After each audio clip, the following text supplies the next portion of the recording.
Vendors bump up the price when they hear it is a wedding. The bigger the wedding, the more expensive it is. I could get all I desire without family interruptions. Wedding planners are not necessary. Hi guys, welcome to the very first episode of Wedding Bantermas with me, Wura Manola.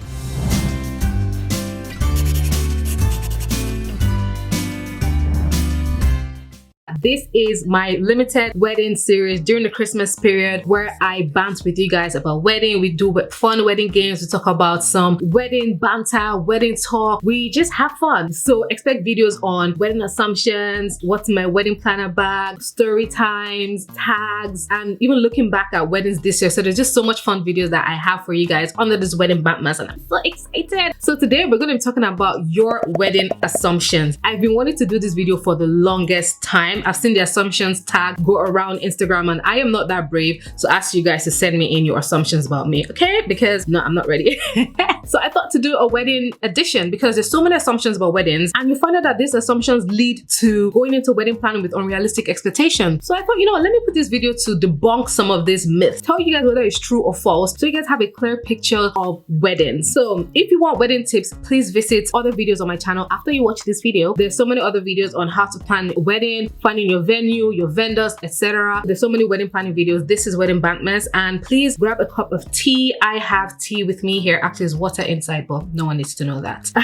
So grab a cup of coffee, tea, liquor, anything. Is Christmas, so you're allowed to, you know, have extra calories. But let's get straight into this video. So I've got my phone on here. I asked you guys on Instagram to send me some of your assumptions, and I'm really excited to get into it. But first, we're almost at 10,000. Please subscribe, like this video if you want more Wedding Bantermas videos. Comment below what kind of fun videos you'd like to see. So the first assumption we have is the bigger the wedding, the more expensive it is. For a lot of reasons, the bigger the wedding, the more expense in different elements that fall into the wedding. The bigger the wedding means you have more guests, and when you have more guests, you have more guests to cater for in terms of food, in terms of drinks, in terms of table decor. So all of that adds up. Also, the bigger the wedding, you need a bigger venue space. A small venue space compared to a bigger venue can easily jump up, you know, thousands of pounds or dollars or millions of naira. So yes, the bigger the wedding, the more expensive it is. You have to have a second wedding dress. This is false, but also true. I'm so bad at this already. So this is false. You don't have to have a second wedding dress. There's so many ways that God, this is so hard. It's harder than I thought because I just want to stay in between. Okay, so I'm going to take my ring off because my ring actually broke, but I just wanted to put it on for this video. Story for another day. This is false, but can be true. It's false in the sense that you don't need a second wedding dress. You can have one wedding dress and, you know, obviously have your wedding in that dress. Back in the days, I doubt people were changing into second wedding dresses. However, there's so many benefits of second dresses that I would recommend. I had a second dress, so I'm already biased. Now, most times, a lot of people tend to go for bigger dresses with long trains and very dramatic wedding dresses, and because of how dramatic those wedding dresses are, it's hard for you to dance in it, you know, sit down and do a lot of things in it. So that's why it's better to slip in something more comfortable that you can go around and greet your guests and you don't need to have your maid of honor lifting the dress as you walk around. You can sit down, you can breathe, you can dance, you can go low. You don't have to have a second wedding dress, but it's beneficial to have it. And the trick that I can give you is to have a very nice mermaid dress and then have a detachable skirt. That way you can take the skirt off, kind of like you have two dresses in one. And it depends on the kind of dress. If you wear like a really A-line or like a sexy mermaid dress, nothing too dramatic, nothing too heavy, you can wear that throughout the whole day. You can put like a bolero or something during the ceremony and turn up at receptions. I could get all I desire without family interruptions. This assumption is false. Even if you are the ones paying for the wedding, hardly would you find weddings that the families don't have a say in it, because at the end of the day, your parents gave birth to you, they raised you, you know, they would need to have a say in obviously your wedding, because it's not only your wedding, it's their wedding as well. Their child is getting married. So I don't think it's realistic to say, oh, my wedding, nothing, just me. Some people do get away with it, you know, but I think it's sweet and it's also respectful to involve your parents. But then this assumption says interruptions, which is more negative in the sense that family have a say and they're kind of like trying to, you know, get into the wedding. I would say if you're from a bigger family, like, you know, Asian weddings, African weddings, Arabic weddings, I think it's going to be very hard for you to have a wedding without family interruptions. It just depends on the culture you're from. from. Weddings are stressful. This is very true. I'm not even going to sugarcoat it. Weddings are stressful. However, if you do have a wedding planner, they don't have to be stressful because the planner takes all of that. Hit me up if you need a wedding planner. My email is wura@manolalux.com or visit me Manolalux on Instagram. The next one is wedding planners are not necessary. This is one of the biggest wedding assumptions out there. Wedding planners are so vital. Anyone who doesn't have a wedding planner is going through a trial and error for their wedding, which means you've not planned a wedding before. You have a Pinterest board. You have an idea of what you want. You're very organized and you're meticulous. But do you understand the industry? Do you understand venue contracts, vendor contracts, what vendors work, what vendors don't work, what would look good, what wouldn't look good, your wedding timeline? All these things that professionals spent years perfecting. You find out that people that tend to plan their wedding themselves, a lot of them or most of them say they prefer to have a planner, and also not just obviously to take stress off them, but just a lot of things that they wish they knew. So planning your wedding yourself is your trial and error. And why would you want to trial and error your wedding? I don't know. This is very, very false. Wedding planners are so vital. Anyone who tells you otherwise is literally just, trying to get you to be stressed out. Food is never enough at weddings. Honey, what kind of weddings are you going for?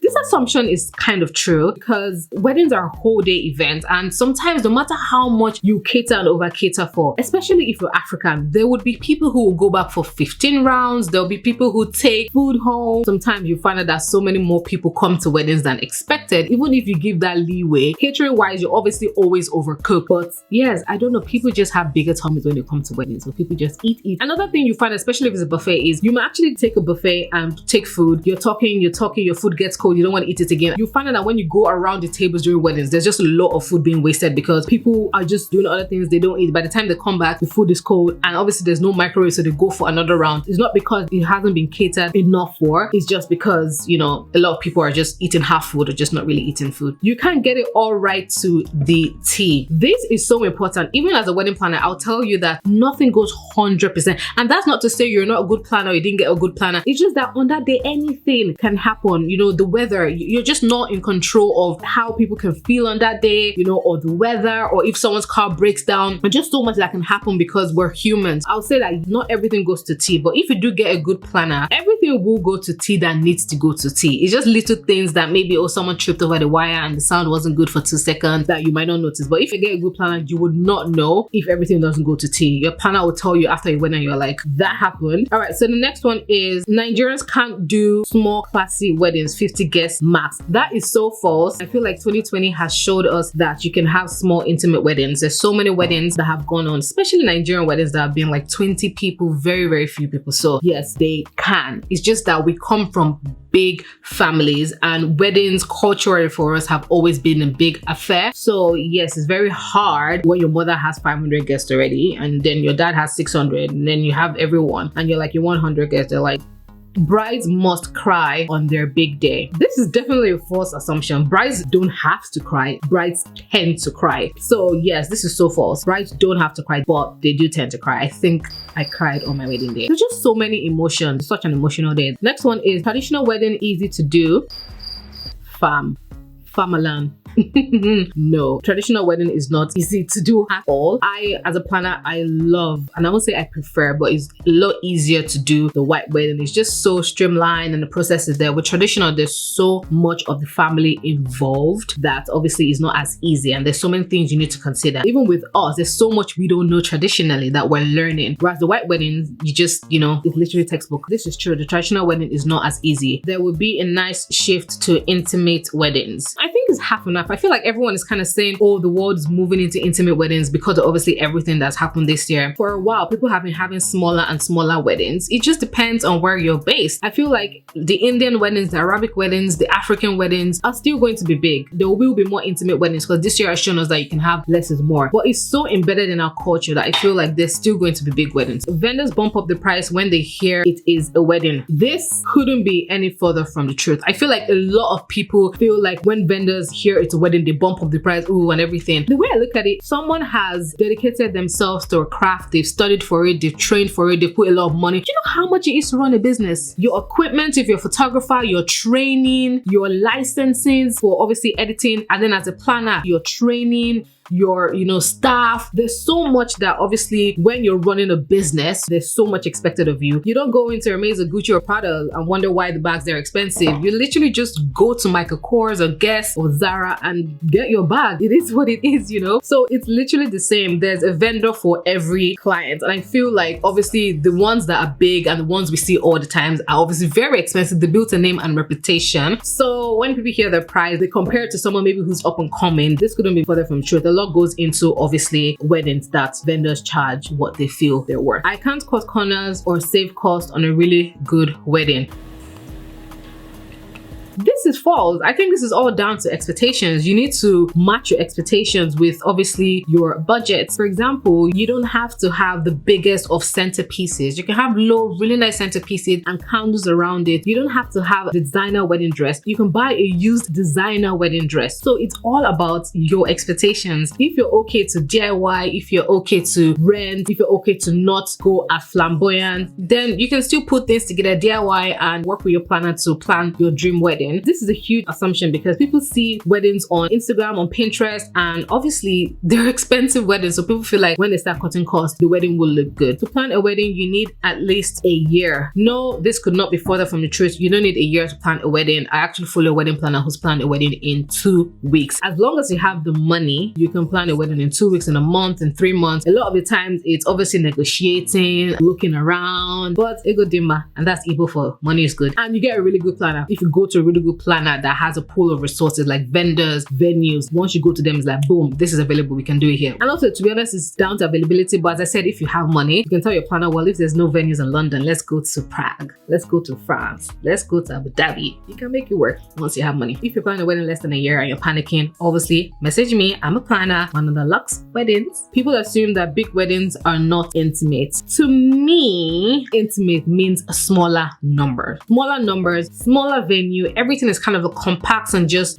intimate. I don't think big weddings can be intimate. I think big weddings can have an intimate feel in the way you can do things, but can it really be intimate? No, it's a big wedding. Having a planner is a necessary expense. Very true. Very, very true. Someone says that clients hire a coordinator but really want a planner. This assumption, honestly, I see it all the time that people would say they can plan their wedding themselves, but they're going to get a coordinator. This goes back to what I said. If you're ready for your wedding to be a trial and error, then by all means, you can plan it yourself and get a coordinator. I'm being a bit too harsh, but I'm actually being realistic. I'm not saying your wedding is going to be bad if you plan it yourself. I'm just saying you're literally trying and, you're trying an error because you don't know. You're not a wedding planner. So you're going to do as much as you know. There's some things that might not be 100% and there's some things that might be 100% because maybe some of the vendors can advise you. So yeah, people do this a lot. And I just say, if you can't afford to get a planner, look out for planners that do like virtual consulting or you can consult with. I actually offer that service. So if you can't have a planner, I actually consult with brides all over the world. If you can't afford a planner but you need help on how to find a venue, or you need to talk about your checklist or on the day, or just understand certain elements of the planning that you don't really understand, or you want someone to look over some contracts, then I can offer virtual consulting. Yes, get in touch with me and I'll be able to help you. Again, is wura@manolalux.com and all my details will be down below. My Instagram again is Manola Lux Wedding. Someone says some wedding planners